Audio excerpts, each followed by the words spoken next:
केंद्रीय बजट 2024-25 पर सदन में चर्चा। चंद्रशेखर आजाद ने दिया दमदार भाषण। SC/ST OBC आरक्षण पर की बड़ी मांग।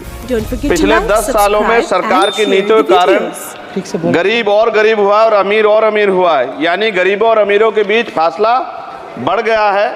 सारे देश की संपत्ति को चंद अमीरों के हाथ में दे दिया गया है। ये हमारे संविधान की मंशा और समतावादी समाज के लक्ष्य के खिलाफ है। अतः हमारी नीतियाँ गरीबों के पक्ष में भी होनी चाहिए।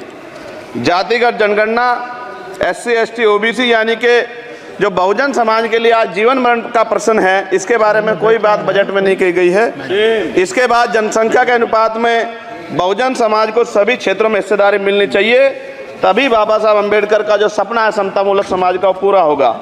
महोदय, एक ऐसा विकसित भारत है जिसमें आज भी सफाई कर्मचारी को पक्की नौकरी नहीं मिल रही है और उसको गटर में उतरने के लिए मजबूर किया जा रहा है। उनके लिए कोई अलग से बजट नहीं है। बजट बन सकता है अगर सरकार चाहे।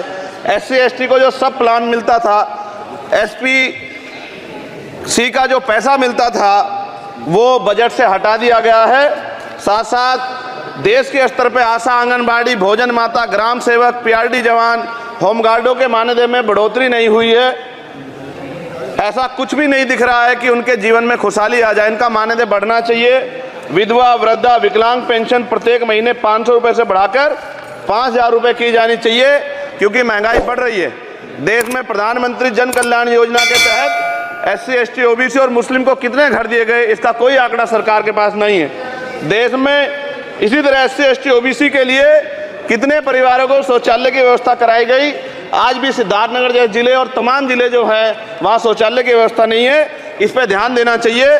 देश भर में SC/ST OBC के जो रिक्त पद पड़े हुए हैं, बैकलॉग भरना चाहिए। सरकार ने कुछ नहीं कहा। ये कैसी विश्व की 5वीं अर्थव्यवस्था है जिसमें आज भी SC/ST पर अत्याचार हो रहा है, महिलाओं के साथ रेप हत्या हो रही है। NCRB का डाटा पढ़ेंगे तो खून के आंसू रोने पड़ेंगे। युवा बेरोजगार है, सड़कों पे 80 करोड़ लोगों को 5 किलो राशन में जीवन यापन करना पड़ रहा है। जो बजट SC/ST को मिलता है, मेरे दाएं तरफ जो साथी बैठे हैं उनको बुरा लगेगा, कर्नाटक में 14,732 करोड़ रुपए इन्होंने दूसरी योजना में लगा दिए और मध्य प्रदेश में आपने 95 करोड़ रुपए जो है दूसरे बजट में लगा दिए। हमारा जो मिलता है उसको तो मत छीनो भाई। MSP की लीगल गारंटी कोई बात नहीं हुई है। किसानों को जो 6,000 रुपये मिलते हैं उसको बढ़ा के 12,000 रुपये करना चाहिए और फसल बीमा जो है उसका सारा प्रीमियम सरकार भरे, किसानों पर बोझ ना लगे। रिजर्वेशन प्रमोशन में लागू नहीं किया गया, पुरानी पेंशन को बहाल नहीं किया गया, इस पर चर्चा नहीं हुई। देश में मनरेगा समेत न्यूनतम मजदूरी की दर 700 रुपये होनी चाहिए। समान काम समान वेतन पॉलिसी लागू होनी चाहिए। जो रसोई की चिंता करते हुए 500 रुपये प्रति सिलेंडर से ज़्यादा के दाम नहीं होने चाहिए, जो महिलाओं को राहत मिल सके। बिजली के दामों में भी कमी होनी चाहिए। बेरोजगार युवाओं को 5,000 रुपये भत्ता मिलना चाहिए, जो बेरोजगार युवा जो है अपनी पढ़ाई या अपना खर्चा उठा सके। मैं अपने क्षेत्र के विषय में महोदय आपसे कहना चाहता हूँ कि पश्चिम यूपी में नगीना में एक एम्स बनना चाहिए, एक IIT बननी चाहिए, एक IIM बनना चाहिए। नगीना लोकसभा में उद्योग धंधे लगने चाहिए। नगीना की कताई मिल जो है उसको पुनः शुरू कराना चाहिए। RRTC जो योजना है सरकार की, उसको मेरठ से आगे बढ़ाकर मुजफ्फरनगर, सहारनपुर से नजीबाबाद नगीना होते हुए उसको नगीना तक ले जाना चाहिए। साथ साथ नजीबाबाद से मुंबई के लिए एक ट्रेन चलनी चाहिए और नगीना, श्योरा, किरतपुर में रेलवे के ओवरब्रिज बनने चाहिए।